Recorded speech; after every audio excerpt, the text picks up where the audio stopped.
Good afternoon, everyone. I'm Jeremy Morse. I'm the CEO of Mental Health America of Palm Beach County. I want to welcome everyone to what we hope to be many virtual webinars up in the upcoming year. I want to take a minute just to thank some special people. I want to thank my colleague, Alita Faber. She is our Director of Training and Education here at Mental Health America. And I want to thank her for developing this webinar and for getting this going. She's done an amazing job, and she's going to work with us to ensure that we have some really great webinars for you in the upcoming months. I also want to thank Christina Lambert and Melissa Poole of Productive Power. We are not experts in producing Zoom webinars here at Mental Health America, and I'm sure that many of the participants here have much greater expertise than we do. But the folks at Productive Power have helped us really put this together and have coached us from behind the scenes. And so if there are any technical issues, please blame them fully on us here at MHA because the folks at Productive Power have done a great job. If you'd like to reach out to us and learn more about what they've done to help us to ensure that these webinars are done in a very professional way, just reach out to us. I know many of you probably know Christina Lambert as well. Feel free to reach out to her. Some webinar housekeeping. And first of all, the response was much greater than we had even expected. We've got over 150 registrants. We expanded the registration process because we wanted everyone to be able to participate and discuss this important topic. And so we want to be as interactive as possible. What that means is that Alita and I are going to be monitoring the chat feed. And so if you have discussion, if you have questions, any of the issues that are raised in this webinar, be sure to access the chat feed. Alita and I are going to be monitoring those, and then I'll raise the questions during the presentation. We're not going to have a question and answer time at the end of the presentation. We're actually going to make it more interactive and include those questions while our panelists are presenting. We are recording this webinar, and we will upload the video to our YouTube channel. Our YouTube channel is MHA of PBC Virtual Webinars. It's MHA of PBC Virtual Webinars. So I know that you're excited to get started. I am too. I want to introduce three great friends of MHA. The first is Barbara Cheeves, President and CEO of Converge and Associates Consulting. The second is Jeanette Marshall, who's the Senior Director of Healthier Neighbors. And the third is Lauren Zuckman, Executive Director of Be Well PBC. We're so excited to have all of you with us this afternoon, and I'm excited personally to hear what you have to say. And we're going to just let you take over from here. Thank you so much. Thank you, Jeremy. I'm Barbara Cheeves, and as Jeremy said, I'm the president of Converge and Associates Consulting. And the work I do is in the space of racial equity, cultural competency, and working across cultures and everything else that we work across here in Palm Beach County and nationally. And I'm thrilled to be here today, and I'm going to let my co-presenters introduce themselves. Good afternoon, I'm Jeanette Marshall. I'm with Healthier Neighbors, and I will be talking in this presentation about how I work to mobilize intentional efforts that reflect the behavioral and mental health needs of the community I serve. And good afternoon, my name is Lauren Zuckman. I am with Be Well PBC. Today, I'm really going to be representing the voice and the perspective of the behavioral health professional. That could be a clinician, a case manager, CEO of a behavioral health agency, a community organizer. There are many different roles, obviously, within the behavioral health field, and the information we're going to share today is really important to all of those roles. So I'll be offering perspective from that standpoint. Thanks, ladies. So our presentation is entitled "What Goes in the House Stays in the House," and so my focus today is on the racial equity piece and the differences we have across cultures and how we can look at those and address them as it relates to African Americans and mental health. So we're going to start out today with some guidelines.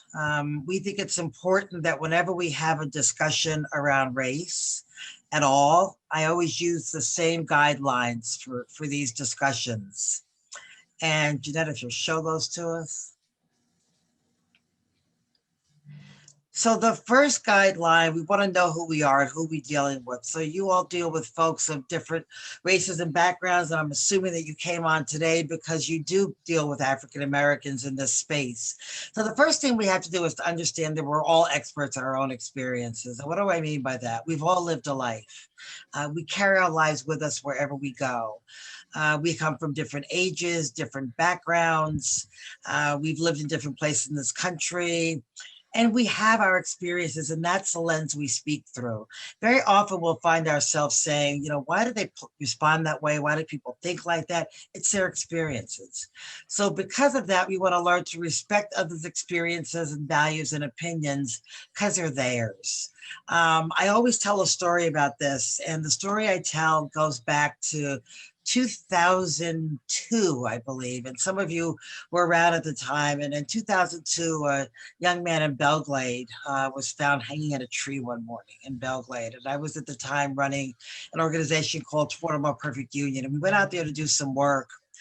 And I figured I'd be doing this work for a long time. I went in wearing my hat from Everyday Democracy. We're going to start these dialogues to change out there. And I know the people out there, of course, because they're African American, and so am I. And I got out there and found out I was so wrong. The major difference in a room one night, a woman says to me, "You have no idea what you're talking about." And I thought, well, I thought I did. And I didn't, because the major difference is the people I was working with in Belgrade were born and raised in Belgrade. Their experiences were very different from mine. You could probably tell by this accent of a native New Yorker.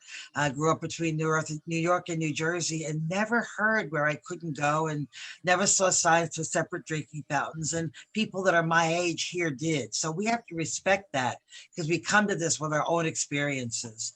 The next thing we ask is that we speak for ourselves and not for others. Very often we're called on to speak for our group or our tribe or whatever that is, and we can't. So we should not try to speak for our entire group, and we should not ask other people to speak for theirs. I recently put my foot in my mouth when I said to a dear friend who's from Jamaica, I said, "My goodness, the Jamaicans must be so excited. Aren't the Jamaicans excited that you have a half Jamaican vice president?" His response to me was, "Barbara, I haven't asked every Jamaican." And, he got me, and he was right. So we can only speak for ourselves, not for others. The next is to be non-judgmental, which is extremely difficult, because that's what we are. We judge people every day, all day, based on very little information and knowing very little about them. So I always ask that we working on being non-judgmental, because it'll take us a minute to get there. And the last guideline we have is to say ouch and then educate. I am fairly certain most people don't leave their homes in the morning and say, "I'm going to offend somebody today." We do it because we say things people find offensive, and often we don't even know what we said. So wouldn't it be great if you could just say ouch when you heard things that were microaggressions or just wrong as racially or ethnically? Just say ouch. But the ouch means you then have to educate them or us and tell us why it was offensive, so that we don't say it again to offend somebody else. So I use these. If you've ever been to one of my trainings, you've seen these before. I use these for all of my trainings, but I think they work well for any conversation we have, particularly where race is involved. And these are really important guidelines and agreements to think about in practice, especially as behavioral health professionals. It is, of course, important to feel like experts in our practice. And we do bring that expertise from going to school and from seeing clients and working in communities. However, we can never say that we are experts of the people that we serve. They are experts in their own right, as Barbara was mentioning. And so for many years, it has been so important to talk about cultural competence. And that seems to be the key words. It's how are we competent when it comes to knowing about others' cultures? And that respect and that responsiveness was the most important thing. But I challenge you to go deeper, to think about cultural humility. So it's really diving into what does it mean to be a person taking a stance where there is an other orientation where you are open to where that other person comes from, what that other person's identity is. And as you are going to offer support to them and to work with them is to approach how to help them from their stance and their identity, their expertise of themselves. Having culture of humility really requires 4 things. And it really talks about the need for ongoing self-reflection. We have to know what our backgrounds and biases are, what we bring to the table when we're coming to work with different individuals. We need to know what we bring to the table, where we sit, so that we can be really aware of it and set it aside so we can be non-judgmental, so we can not put our own feelings and beliefs into how to help that individual. And that's part of the self-critique. We need to be constantly thinking about, is that an assumption that we're making? Or is it something that we are hearing from them because we are actively listening and we are actively understanding where they're coming from? And this is a lifelong learning. It doesn't just begin and end through a workshop or a 2-day training. It is something that we have to commit to forever in our practice, forever in our personal lives as well, to learn about other people around us, to learn about our own self-biases, to learn about those assumptions that we learned growing up and from our own families. And how can those be, again, put aside in order to really be open to the other person and their identities.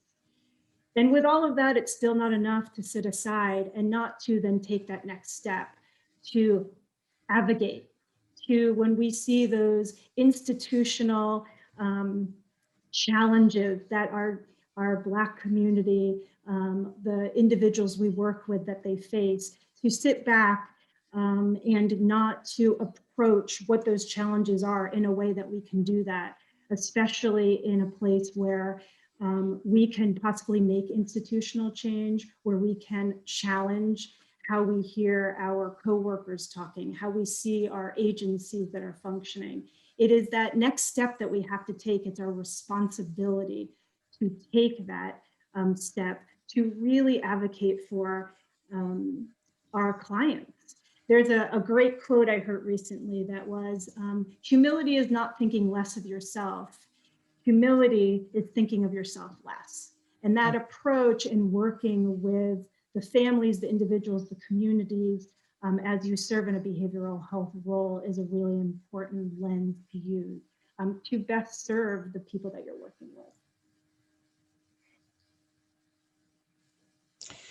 So when we think about the African-American community, you know, we're not a monolithic people, and we know that. So there are a variety of shades of Black.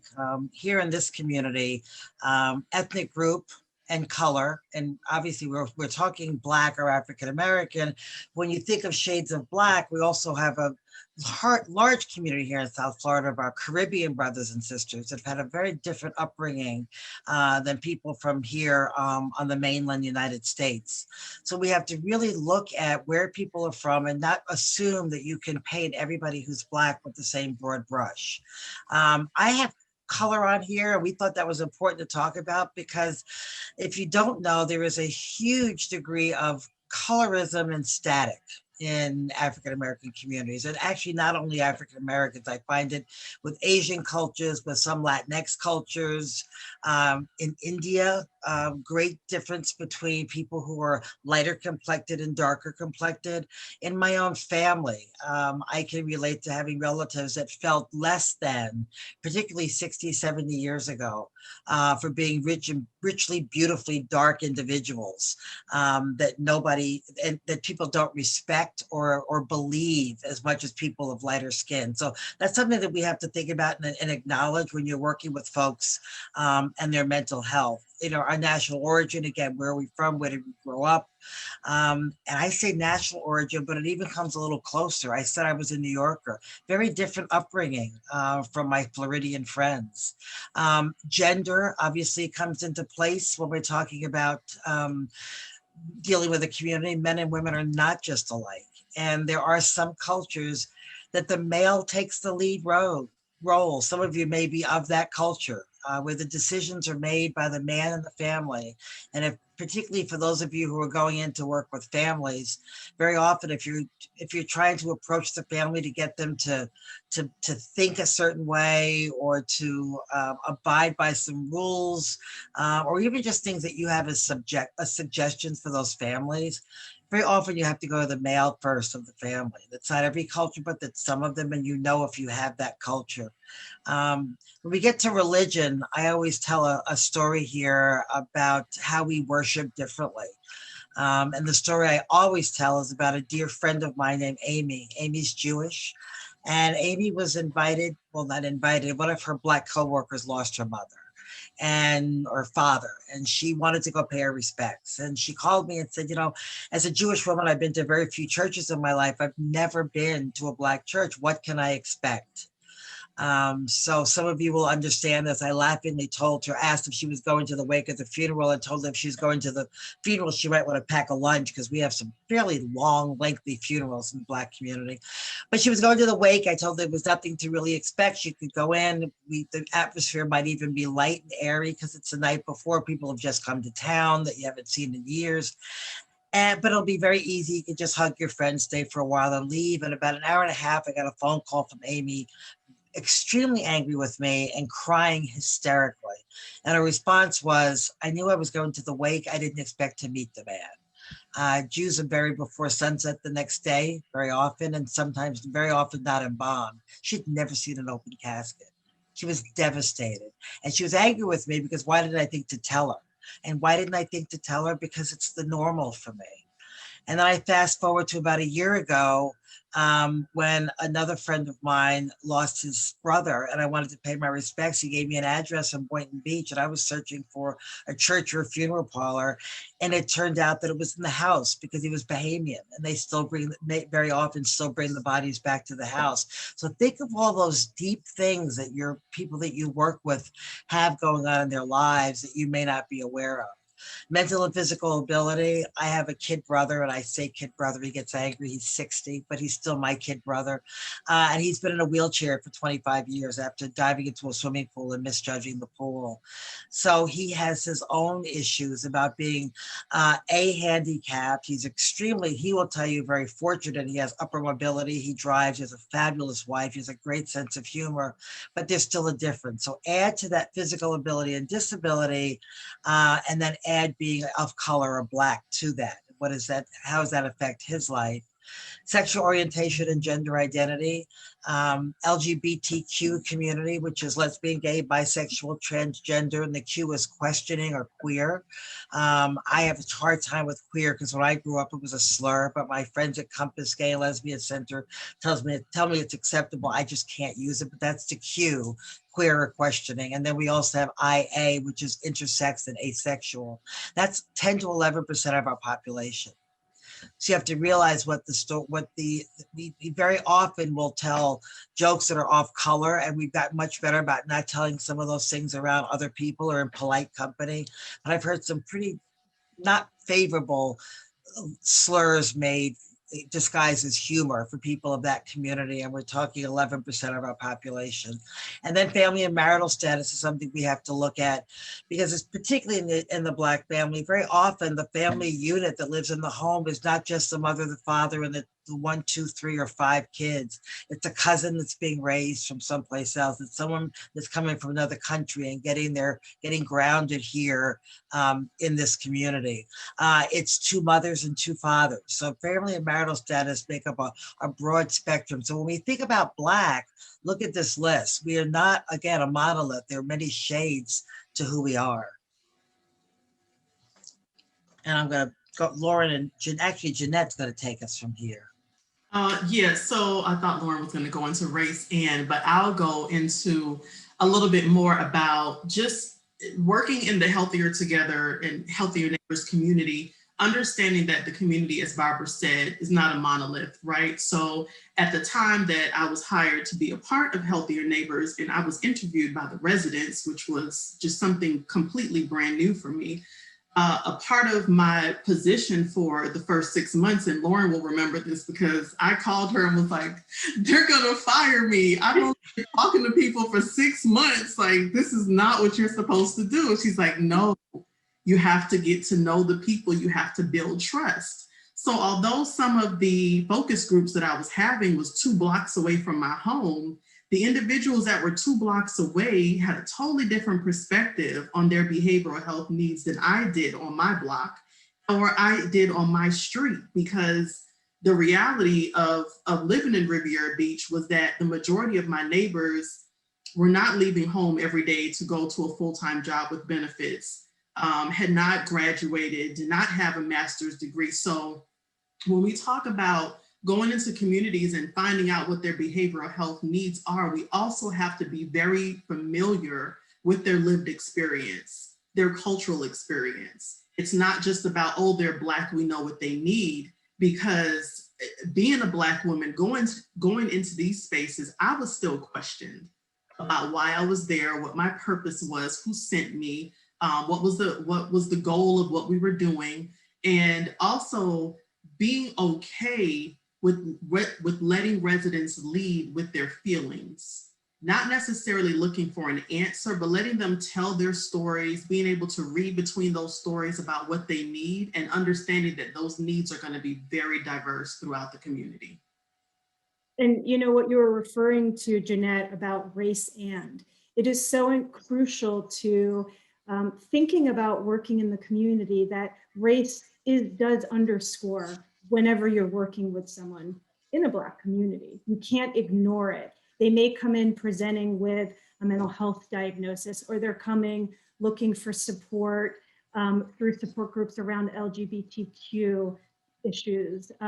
They may be coming for physical health issues, whatever those challenges are. Race, because of our history in America, because of race and racism, we can't not think about, approach, use that equity lens when we want to best serve them. Race compounds and intersects with all of these challenges. And so we have to actively be thinking about that and be intentional in the work that we do with them.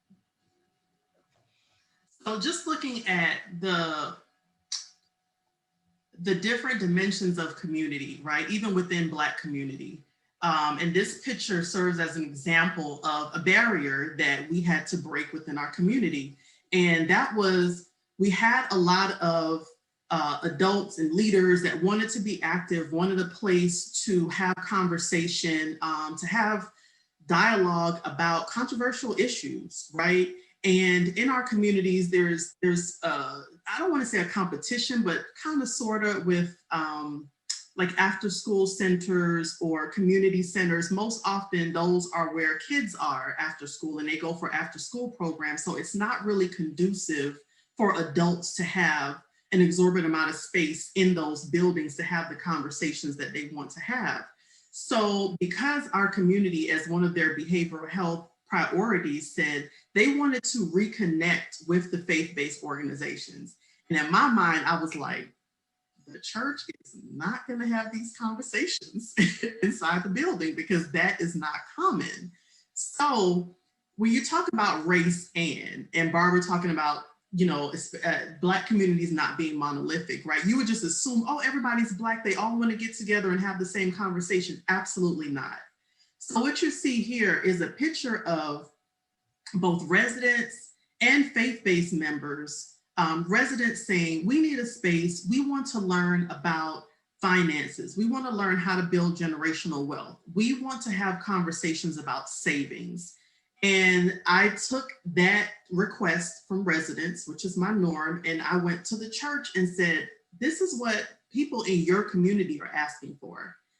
And I threw a couple Bible verses in there, you know, to get them at the heart, because we're in service. If this is faith-based, you're in service, and your goal is to love. These are the people that are requesting your love in this form. So this is a reflection of those residents, and the gentleman holding his finished booklet up in the back was from, I believe, one of the Bridges sites, who brought his entire family in, and they'd never been inside of this church before. The church had never had outside guests before. So all of this was just very new, but turned out to be a beautiful experience. And many of the members who went through this finance course are still connected with the church. So one thing that we said is that we're not looking to convert anyone. We're not looking to pray the gay away. And for some churches, especially Black churches, that's hard to hear, because when folks walk in the door, you walk in to get them to stay because, there's money with them, or, you're trying to change someone. But this is not about change. This is about getting to know people and building trust so that they'll come back and they'll be a part of what the community has going on. So as we're about halfway through our presentation, I just want to remind everyone, feel free to ask questions in the chat. We will have some time at the end to answer some Q&A. So our culture frames how we view the world. I love this lady that's looking at the world through sunflowers.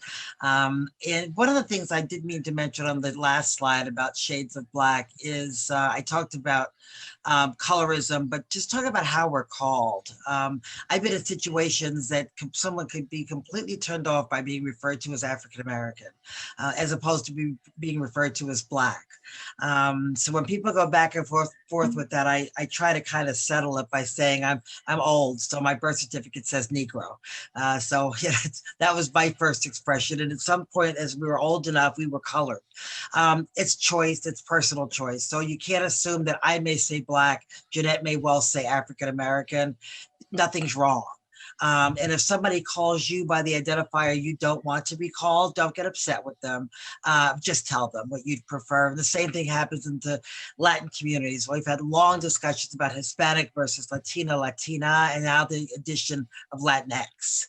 So it's something that, as I said, is a very personal choice, but we should take people's feelings into consideration when we decide how to identify folks. So we feel like our culture is made up in two cultures, our surface culture and our deep culture. So our surface cultures are food, our music, our holidays. We are very cultural about our music. If you ever went to Sunfest and had 3 stages, you could about tell what genre of music is coming on that stage based on who's standing in front of it to hear them play. So with our music, we're very cultural. Our holidays, bearing in mind that some of us have holidays that are Christian holidays, some of us have Jewish holidays.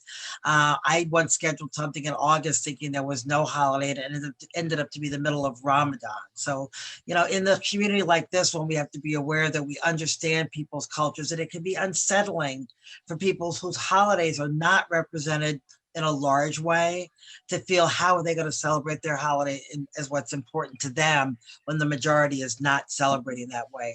Our clothing is very cultural. Our folklore and superstition, I always laugh about that because many people think that superstition is just something your grandparents had.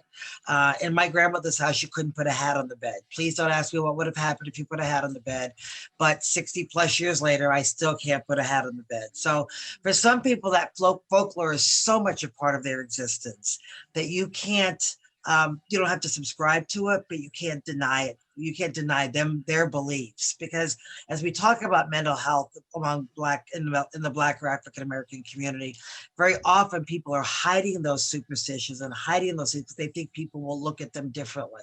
Ceremonies and rites, we've talked about the funerals, courtship and marriage. I still know people that live in arranged marriages, depending on where they're from.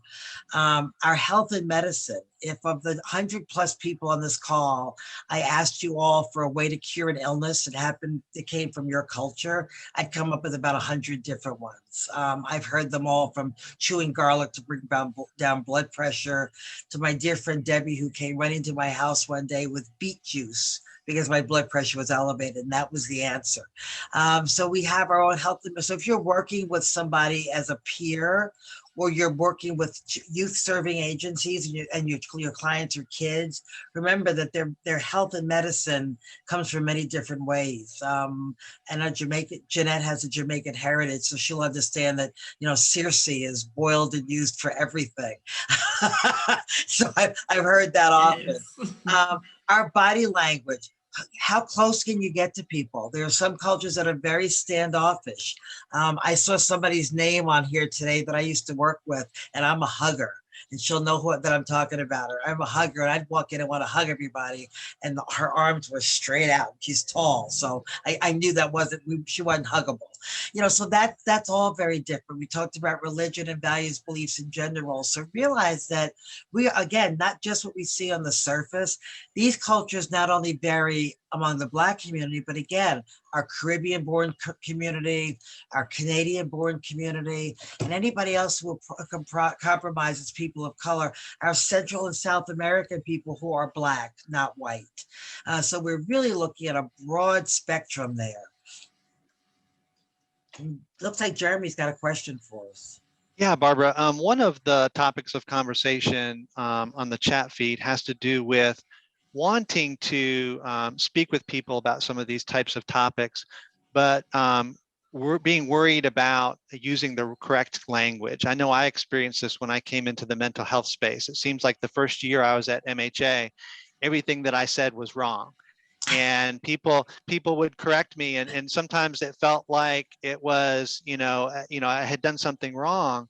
And one of the things that we're trying to do is encourage conversation. And so how do we address that fear of saying the wrong thing? But when somebody does say something with good intent, but happens to say the wrong thing, it ends up shutting down the conversation.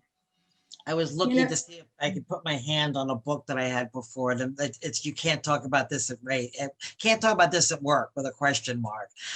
My advice there is just be open and honest with people. I mean, really, none of us really minds talking about ourselves, and we're going to make mistakes. I made the mistake with the ouch with my Jamaican friend. We're all going to make mistakes. So we want to be certain that you're coming from a place of honesty and really wanting to know and learn. Obviously, the closer you are to the person, the easier it is to ask the questions. I'm lucky. I talk about race like I talk about the weather, and I work in race for a living. So if I ask questions, people expect it. But don't hold the questions. Ask. It's better to ask than make assumptions. And be brave and ask, and just come from, I've always wanted to know, I don't understand. What can we learn? I'm looking at Lauren, I'm going to flip to is Jewish. If I have things to ask about her community, I'm going to ask. And she does. And I do. And that's how we get to that. Ladies, you want to chime into that? Yeah, I was just going to say, it's so important what you said about your authentic self. I think we are all people, we are all humans going through life together. And so if we as behavioral health professionals can come from this very authentic place and ask those questions in the most respectful way we can. Tell me about yourself. What's important to you? How does your family function? And ask some of those pointed questions. And, it's okay to say, forgive me for asking, but could you tell me more about? I think to ask those questions shows that you are genuinely interested in where they're coming from, what is important to them. And that's a good start. That's a great way to start building a trusting relationship. I was going to say the same thing, that's definitely a part of building trust. And I would add to that to trust the process and being observant. Because as I said before, being a Black woman, working in the Black community does not mean that I know how to speak to all Black people. So I go into spaces first as an observer. And I think sometimes where practitioners fail is, and I'll just go ahead and say it, can I come to your event and give out all these flyers? And I'm like, but do you even know what the event is about? Do you know who we're servicing? Do you know if your flyers are relevant?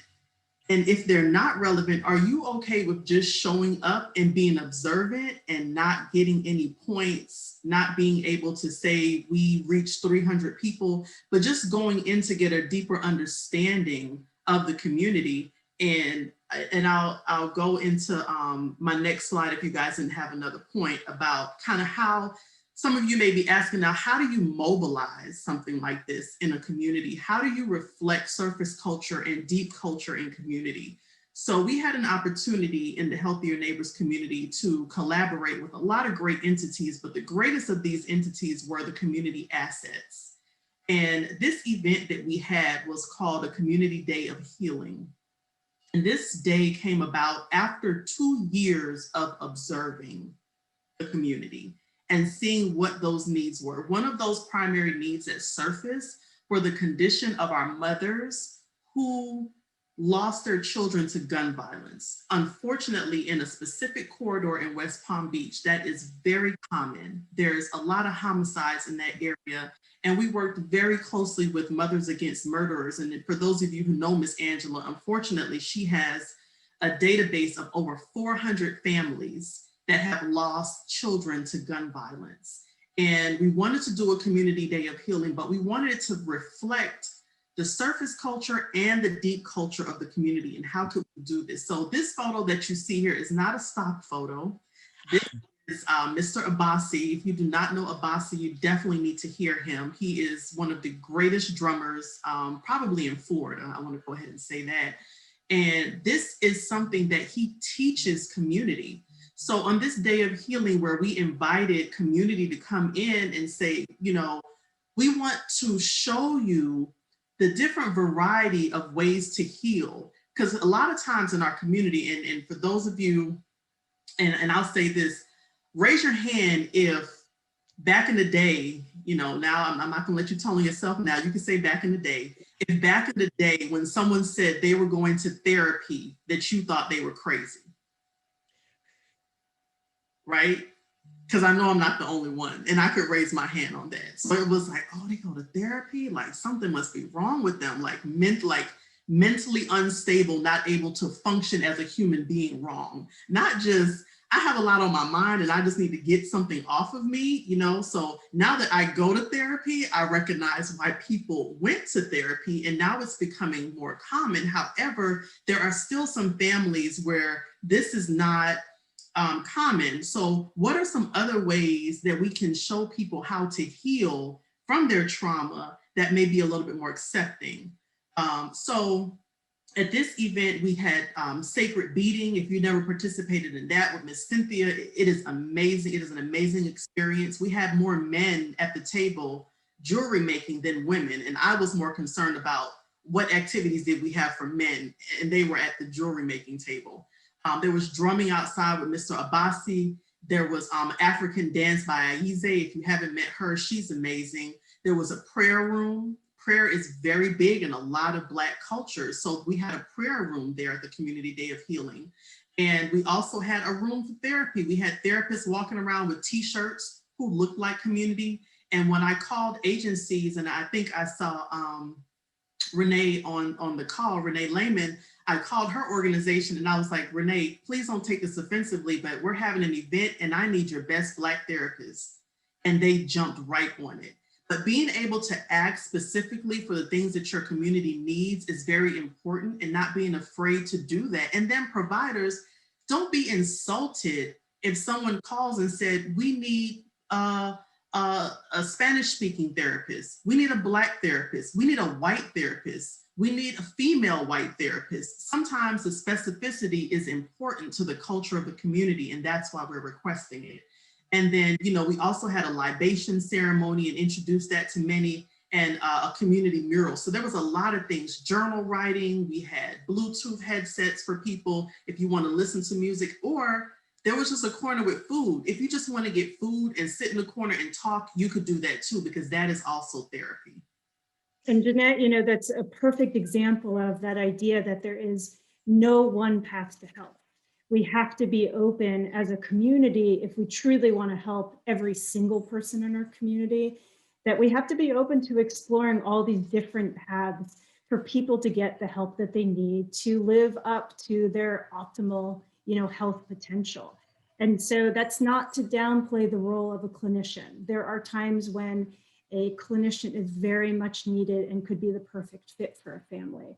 But there are times where encouraging families to seek out support through their church, or for an individual to go to our local barbershop talks, to have other people to talk to that they really can connect with.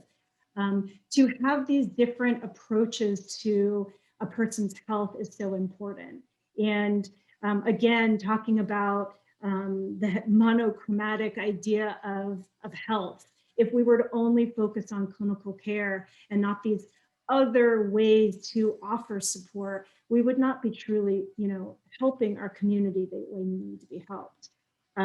Many years ago, I worked with a family who went through a trauma, And it was a large family, aunts and uncles and grandparents and children. And in working with them, it was myself and actually a team of people. What we realized was there were a couple individuals within the family that really could benefit from sitting with a therapist. A few of them that could benefit from sitting in family therapy. A couple of them that really needed to go to a group therapy where no one else in the family was, so they could have a counseling space for themselves. And then the rest of the family, it was taking the time to really get to know each individual family member to find out what could work for them. There was a young boy who ended up going to the church and getting involved in his youth ministry. And that really was what helped him through the trauma. There was the mom who actually ended up going to cooking classes and found a lot of therapy in cooking and being able to create a space where she wasn't doing it before to encourage the family to have dinner together. And that was almost like their own support group, but she also had that space to herself. And so there's just so many ways to offer that support. And as behavioral health professionals, we can't get stuck in that our way is the only way. And as Jeanette said, we also can't be defensive about it. We can't think because the therapy we're offering isn't working for them that there isn't something else out there that could be a better fit. Therapy, sometimes it's like shoes, you got to find the best pair. And sometimes that path is a totally different set of shoes altogether. And so our jobs need to be through that sense of our own, cultural humility, is to find out what is the best fit so everyone can meet that full health potential. I just saw peeped a question in the chat, and I want to address it because Lauren and Jeanette had a conversation about this yesterday. Somebody asked, how do we know if it makes people of color upset if we participate in these types of activities to learn more about the cultures? So I'll let you tell your story about, Lauren, you not attending this event. So yes, Jeanette had this event, and I was saying to Barbara and Jeanette yesterday, I really, really wanted to be there because I want to drum, I want to African dance, I want to do all of those things, but I wasn't invited. It was not an event that was open to the community. However, the way that it was really open to the community, and it was okay. I needed to, in my own humility, know that I was not a part of the community that was quite being reached out to. And for the people attending to be most comfortable, me being there was probably not going to be what makes them most comfortable. And so I can find African dancing somewhere else. I got to hear all the great stories afterwards and talk to Jeanette and see the pictures. And it was, again, something within me that I had to be able to accept and be okay with. And have a little bit of FOMO for sure, but really appreciate that that was not what was best for the community that was attending. It's funny, I love it. For me, even though I joke about it, and I was like, we did not say no white people were allowed. I joke about it, but that's also what I appreciate about Lauren is that you always check your privilege. It's like, I could go and I could be in this space, but I'm choosing not to. So that, to me, always give you credit for doing that, even though I joke with you,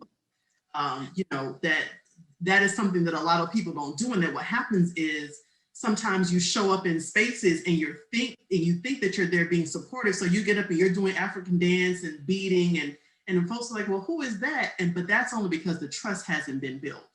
So it kind of, sometimes it can feel like an invasion of space, but that's only because trust hasn't been built. But for the most part, the community knows you, Lauren. And before I touch, I'm coming next time then. Yeah, before I touch on the culture wheel, I'm going to share personal experience about therapy as well, because when Jeanette made the comment about realizing she was time to go to therapy, I had that realization last year. Actually, last year didn't really count in 2020, so it was 2019. But it took me a good 6 months and calling lots of people until I could find an African-American therapist. And I knew that I wanted a woman because I thought it was important to me that the woman would understand me. And I never really identified that it needed to be somebody who was Black until a white friend of mine said to me, given the work that you do, I think a lot of what you're wanting to talk about stems out of the work that you do, because I'm talking about race all day. you need a Black therapist. And I really hadn't thought about it, but I did. So then it took me 6 months. I called Lauren, I called everybody I knew that was in the field. And I finally found a wonderful woman who's from Haiti originally, and she's fabulous. And it is, we have a kinship, we have a camaraderie. I feel like she gets me. So don't feel bad if that's what you're looking for. It'll take you a little while to look for it, but keep looking. And this last piece, I think is the last slide. It talks about who we are in our culture wheel. And, I talked about us all being not monolithic. So, the language we speak, for all of us that are Black, English is not our first language. How we communicate. I am loud and expressive. And, so there's some people that are quiet and more withdrawn that I would make them crazy wouldn't be a good thing to use here, but I would upset them with my boisterous behavior. Courtesies. What was important to me here is when I moved to West Palm Beach 30 years ago, my friends' kids all called me Miss Barbara. I've heard Jeanette say Miss somebody twice today. That was not in my vocabulary 30 years ago. I was never called Miss, and I never called anybody else Miss Cheeves, maybe, but certainly not Miss Barbara. And I asked my friends, do your kids have to call me Miss Barbara? And they said, yes, they do. So, I've gotten used to it. And the dear senior citizens or senior ladies at my Missionary Baptist Church were quick to tell me that I better call them Miss something and no first name. So that's very cultural, the courtesies, how our rituals we've talked about, the roles we play in our family, our customs, how do we celebrate our holidays? What's Christmas like? What's Easter like in your household? How you relate to people? What are your practices? When's dinner? Is it 6 o'clock at night that we all sit down and share our day? Is it catch as catch can? Expected behaviors. There's some cultures that kids are seen and not heard. Jeanette was saying the other day about growing up and you had to be seen and not heard. So if you could make yourself invisible, you could hang out in the room. As soon as they knew you were there, you're done. In some cultures, the kids are part of the conversation. And in some cultures, kids are part of the decision-making experience. And very often that could be divided across race lines too. Our values, our thoughts, and how we interact with people all make up who we are. So when you're interacting with somebody and you're thinking about their mental health, don't just see a Black person. See everything on this wheel, because that's everything that we are. And no two of us are having the exact same backgrounds, communications, courtesies, expected behaviors as another, unless you're in the same family, and then there still may be differences. Barbara, one of the questions in the chat feed came from a physician who was asking about, are there any particular challenges in addressing mental health with an African American in a medical practice? So if there are mental health needs or issues, he would like to, he's Latino, he'd like to be able to address those with them, but how can he do that in a culturally sensitive way? Just going to take that to Lauren as the practitioner. I'm happy to take it. I think, it's always important, again, I think we go back to what we said before, is to ask. And what is the best way to understand where they're coming from? And so asking them to tell you why they're there today, asking them to tell you what they understand about what's going on with them.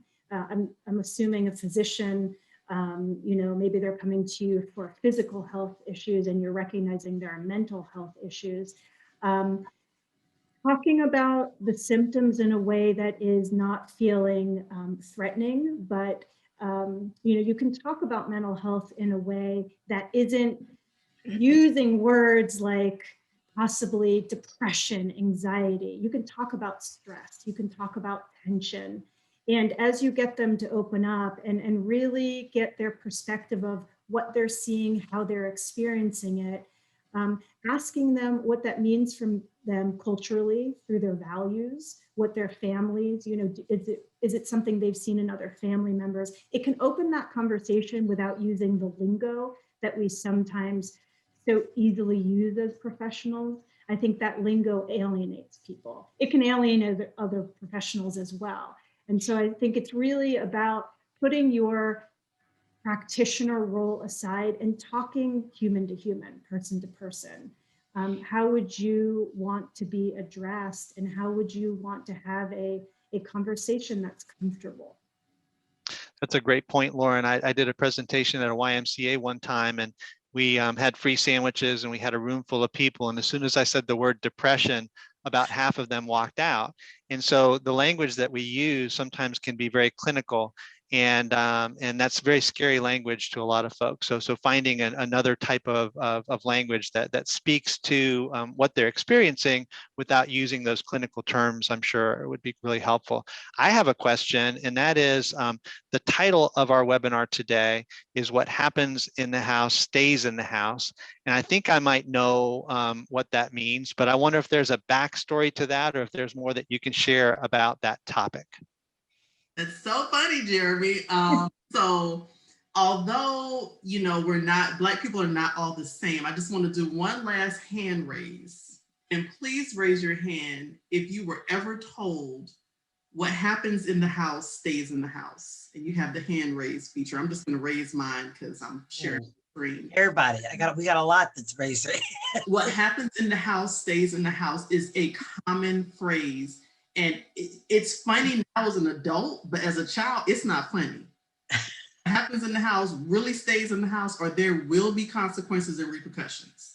And a large part of, communities not sharing, especially Black communities not sharing, is that we weren't taught to share what happens in the house. It stayed in the house, literally. That was said to us. So we weren't taught to share our feelings, or share what you would like to see for your community, or share what you would like to see as the future for your family. It's like sometimes families can't see past that next meal, or that next trigger, or the next day at work. It's just kind of like a revolving cycle of this is what we do, and this is how we do it, and this is the safe space that we do it in.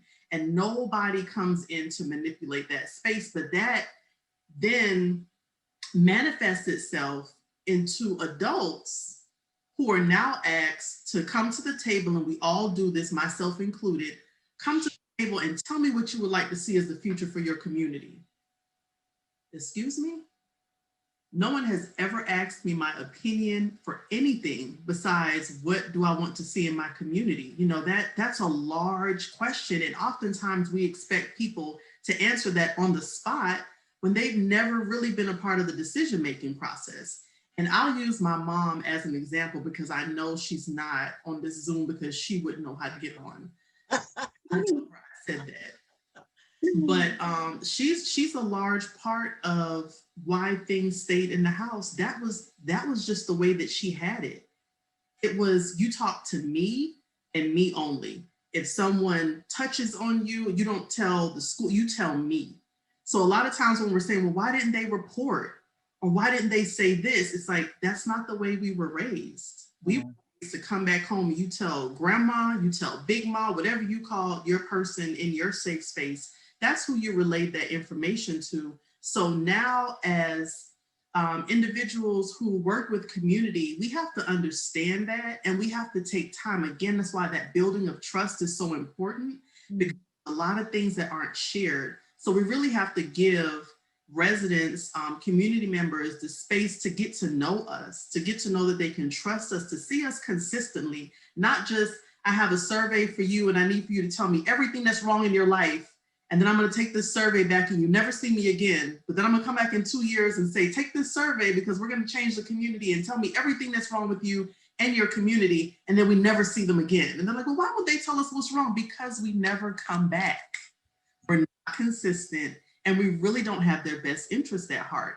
And I'm speaking about me because it took me some years to recognize, oh my goodness, I do that too. So the consistency for me is what's most important with getting our community to understand their value, and for us to understand the community's value as well. I want to add something to what goes in the house stays in the house.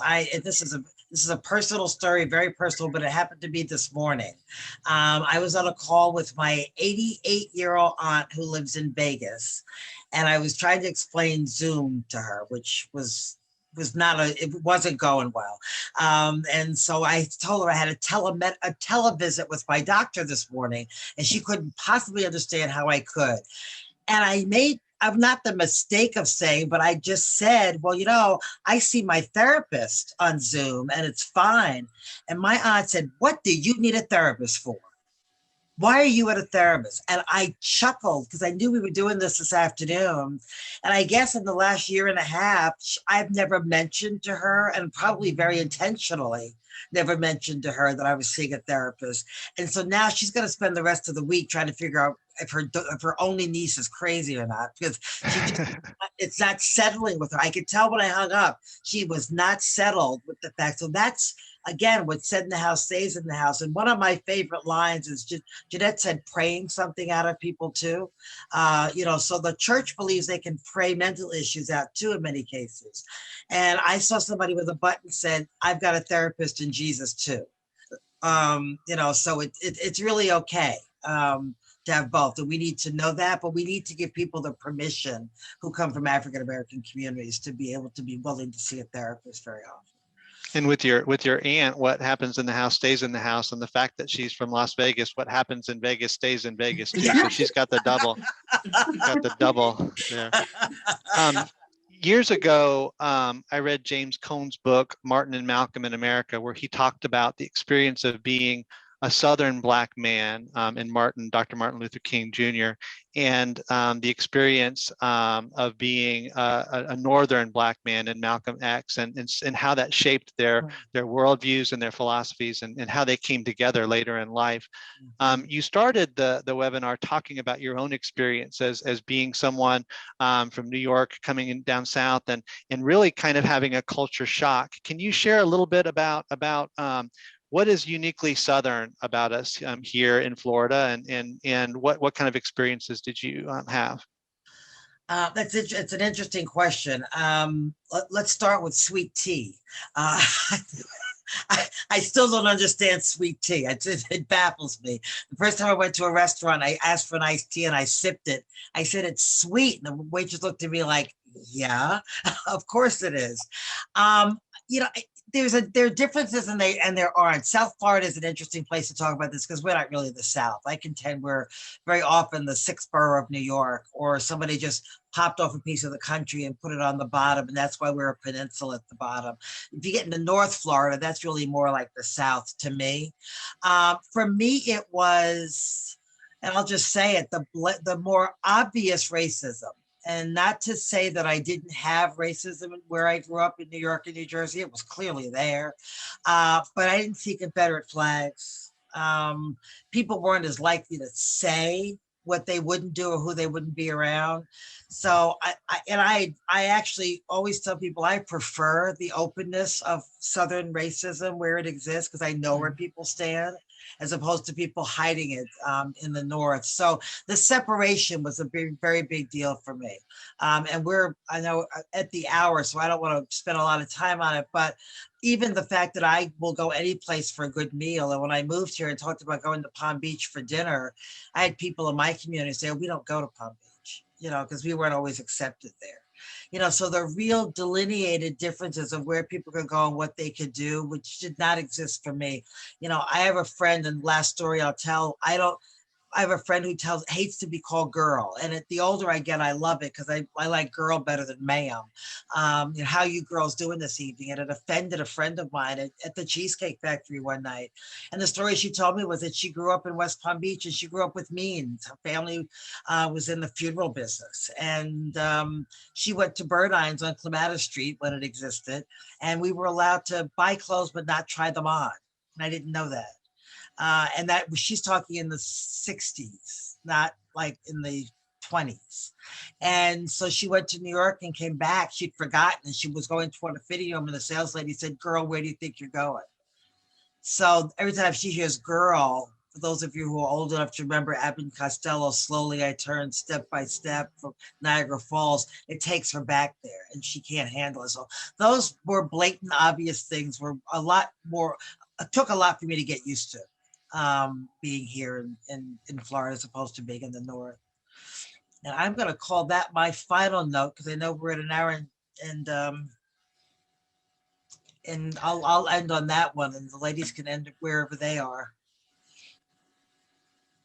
So Were there any outstanding questions or anything, Jeremy, that you had to ask, or are we ready to? No, not at this point. I think we're ready to close. And while they're kind of giving their closing statements here, if anybody would like to share something in the chat for a final question, we're happy to share it. You know, we just want to thank everyone for being a part of this. I think these are very important conversations to have.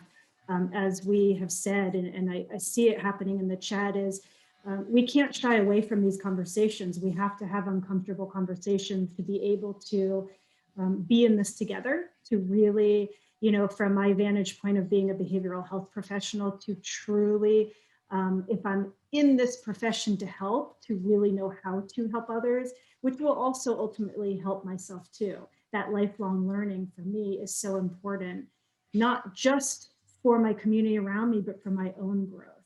And so I encourage people to go to the workshops, the trainings, the spaces where you can have these conversations, find that discomfort and lean into it, and really put yourself in a place where you can eventually have those people you can ask those difficult questions. Barbara and I found each other, and I can call her and she can call me and ask about all my silly Jewish traditions. And, you know, it's important to have those people in your life that you can ask those questions to. And it's important to be a part of your larger community where you are speaking and advocating and standing up and speaking out. Yeah.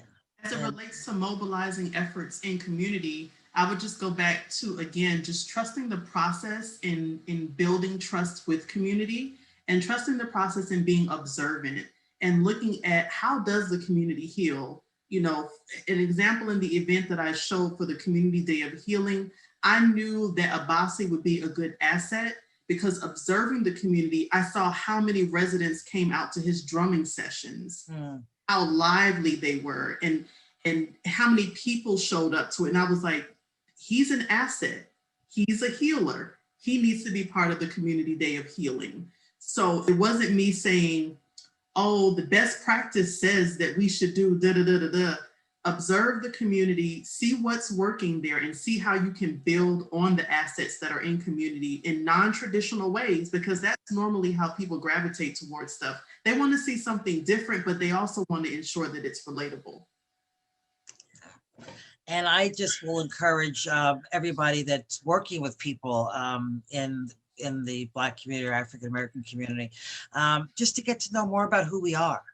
And the things that make us tick and where we're different. We spend a lot of time saying we're all just alike, and we're not. We're all beautifully different, and we all come from beautifully different backgrounds. So I say to people, try to understand the differences, and if you're in the Black community out there on the webinar, then be yourself. Let's not try to assimilate. You know, we need to be our true and authentic selves, as I heard one of the others say today. So please realize that we are all very different, and we're not trying to make everybody alike. And that difference may lead us toward that therapist, which is not a bad place to be. Thank you so much, Barbara. Thank you, Jeanette. Thank you, Lauren. Thank you. I want to thank all of our participants today for the lively discussion, the great questions. And I want to remind you that we'll send our link again to our YouTube channel so that in just a few minutes, we'll have this uploaded to that. And you'll be able to forward that to your friends, anybody that you think would be interested in this important topic. And we hope to see you again in the next month or so. We want to offer these webinars free of charge, so please take an opportunity, if you're able to make a donation when that pop-up comes on when you exit. And thanks so much for a great, important discussion, and we want to make sure that we continue this into the future.